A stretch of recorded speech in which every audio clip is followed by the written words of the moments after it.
안녕하세요. 안녕하세요. 네, 저는 권수경이라고 합니다. 자, 영양교육하고 이제 영양판정, 이론 강의를 이제 들으셨고, 그래서 이제 정리를 하는 시간을 가지셨어요. 그리고 이제 지금부터는 8주 동안 문제풀이를 할 겁니다. 그래서 그동안 내가 이론 공부를 하면서 정리한 내용들이 잘 정리가 되어 있는지를 점검을 하고, 또 기출문제와 그와 유사한 문제들을 풀어보면서 답을 쓸 때는 요 문제에 요런 조건을 활용해서 요런 포인트로 답을 써야 되는구나를 연습을 하시는 거예요. 실제 시험 보기 전에 요런 식으로 답을 써야 되는구나, 내가 배운 내용을 토대로 그거를 하는 시간입니다. 일단은 이제 사실은 문제풀이는 이론을 내가 정리를 했다라고 생각하신 후에 듣는 강의이지만, 뭐 정리를 미처 못했을 수도 있고 아니면 정리한 부분이 조금 잊어버렸을 수도 있고 그래요. 그래서 중간중간 문제풀이를 하면서 이론의 내용들을 간단하게 제가 그 답과 관련된 내용들을 설명을 해드리기는 하지만 하나하나 자세한 이론을 설명하는 시간은 아닙니다. 그 답을 쓰기 위해서 꼭 필요한 이론의 부분을 제가 이렇게 말씀을 드릴 때 혹시라도 저거는 내가 잘 모르는 부분인데 아니면 뭐 이해가 안 가는데 하시면 저에게 질문을 하셔도 좋고, 아니면 배웠던 이론 부분을 한 번 더 내용을 자세히 한번 복습을 하시는 그런 시간을 가지시면 좋을 것 같아요. 자, 오늘 이제 1페이지부터 보겠는데요. 자, 영양교육 우리 초록색으로 된 그 과목 이름이 적혀 있는 초록색 종이를 딱 한 페이지 넘기시면 영양교육 및 상담 실습 평가 영역 및 내용 요소라고 나와요. 그죠? 그래서 그동안에 이런 평가 영역에서 이러한 내용 요소들을 물어본다라고 이제 제시를 한 부분인데, 요거 안에서 그럼 실제적으로 얼마나 문제가 났는지, 기출문항수 옆에 빈칸이 있죠?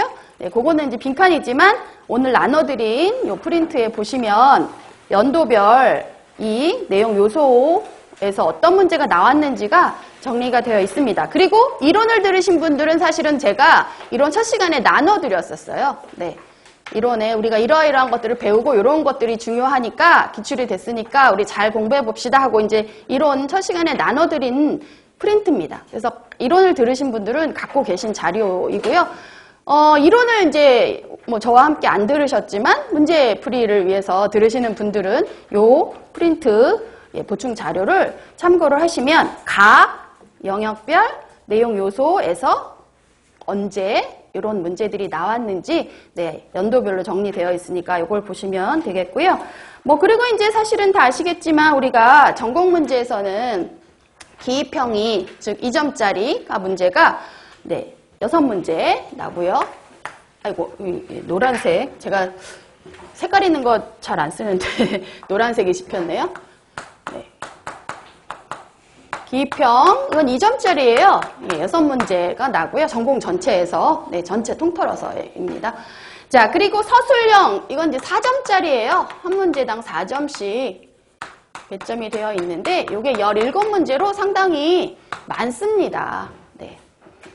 작년부터 이제 이렇게 문항수가 나고 있어요. 그래서 이제 전공에서는 사실은 논술형은 없습니다. 교육학에서만 논술형의 문제가 나오고요.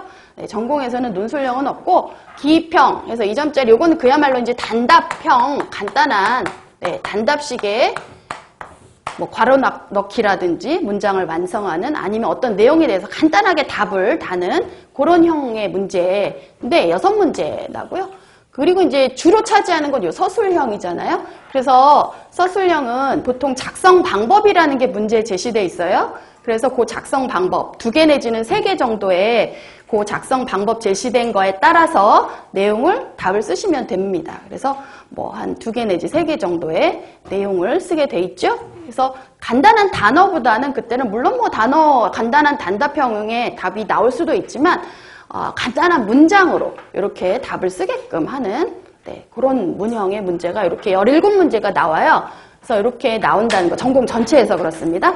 자, 그리고 그래서 이제 그 예도 간단하게 제가 프린트를 통해서 나눠드렸어요. 역시 이제 이론 시간에 공부하신 분들은, 저와 하신 분들은 이제 보셨던 자료입니다.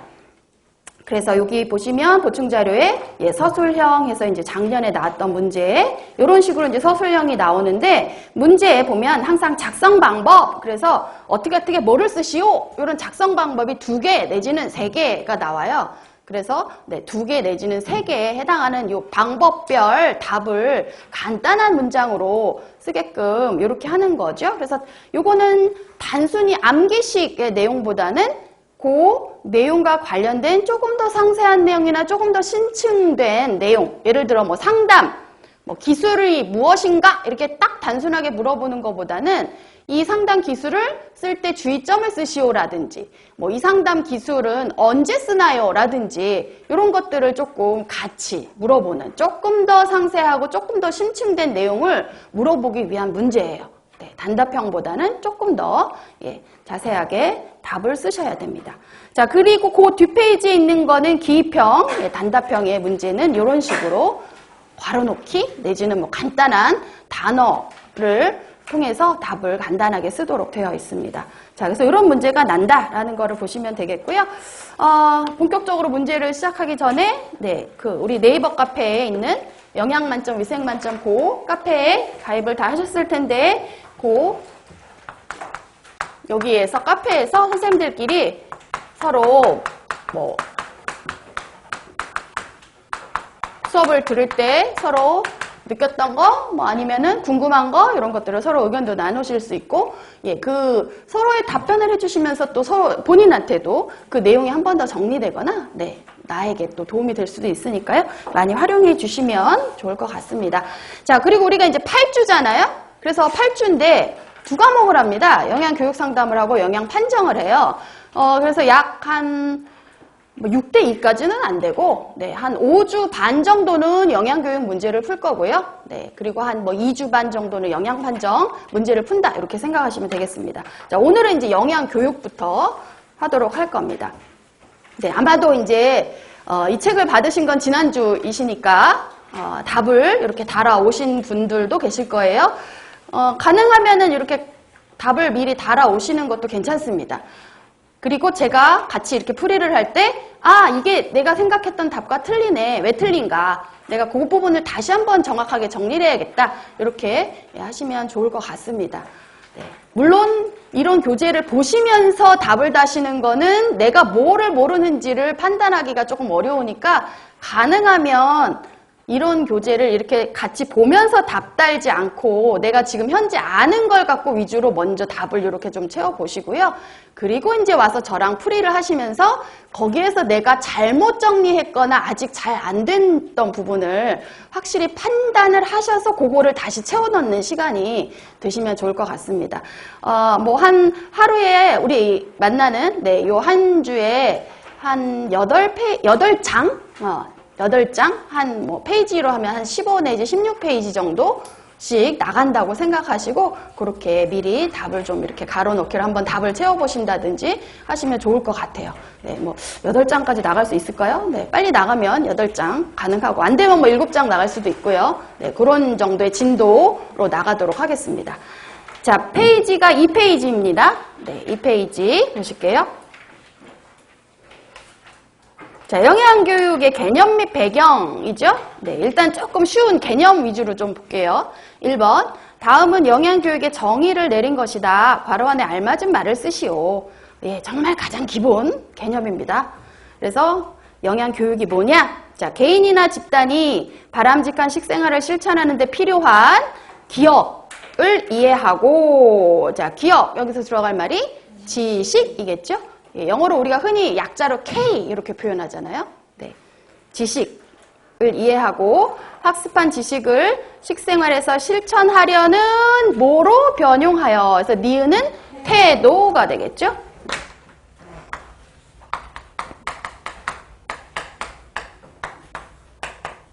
그래서 우리가 보통 attitude에서 이제 영어 약자로는 A로 표시합니다. 자, 스스로 디귿, 즉 디귿은 행동입니다. 행동으로 연결시키게 도와주는 과정이다. 네, 그래서 요 행동. 그래서 사실은 영양교육은 K를 줘갖고 뭐에 필요한 K? 올바른 식생활을 하는데 필요한 K를 주고 조금 개선하려는 마음의 태도를 갖게 해서 실제적으로 행동을 하게 하는 그거를 우리가 영양교육이라고 합니다. K를 주고 A를 갖게 해서 B. 여기서 이제 behavior 또는 뭐 practice 두 가지를 다 쓰긴 써요. 그래서 제가 두 개 그냥 다 여기다 적어드렸습니다. 그래서 행동하게 하는 것을 영양교육이라고 한다라고 해서 가장 기본적인 개념입니다. 자, 2번 보죠. 영양교육에 대한 설명으로 옳은 것만을 있는 대로 고른 것은, 자, 이거는 이제 2012학년도 문제였어요. 자, 보시면 기억. 식행동은 사회적 환경에 의해 영향을 받는다. 자, 행동은 나를 둘러싼 여러 주변 환경에 의해서 영향을 받아요. 가족한테 영향을 받기도 하고요. 그죠? 친구. 아니면 학교에서 뭐 급식을 하는지 안 하는지. 아니면 우리 학교 앞에 뭐 어떤 매점에서 뭘 파는지 이런 것들이 다 환경이에요. 그런 것들이 영향을 받지요. 그죠? 식행동은 환경에 영향을 받습니다. 맞아요. 니은. 영양상담은 영양교육보다 더 포괄적, 더 큰 의미다 이거죠? 포괄적 의미. 자, 나온 것부터 지금 첫 번부터 틀렸어요. 영양교육이라는 큰 분야 안에 하나의 분야가 상담이에요. 그러니까 사실은 뭐가 더 포괄적이냐? 뭐 굳이 따진다면 교육이 더 포괄적 개념이 되겠죠? 네. 그래서 니은은 이 앞문장부터 틀렸습니다. 영양교육이라는 큰 파트 안에, 큰 테두리 안에 그 중에 하나가 주로 이제 개인적인, 대면적인 교육을 하는 상담이라는 게 있기 때문에 굳이 따지자면 교육이 더 포괄적인 개념이라고 할 수가 있어요. 자, 그리고 이제 영양교육은 상담에 비해 상호 의사소통적이다. 이것도 잘못 썼죠?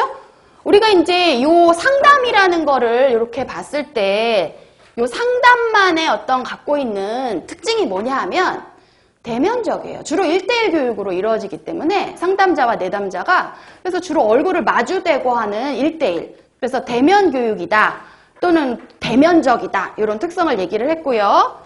그러다 보니까 이렇게 1대1로 얼굴을 마주대어서 그 내담자의 문제를 해결하는 걸 도와주는 그런 과정을 하다 보니까 그 과정에서는 상호 의사소통이 굉장히 중요하고 이런 것들이 상담의 특징이 됩니다. 또한 역동적이다.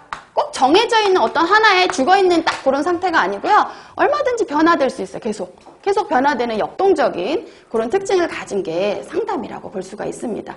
조금 교육 전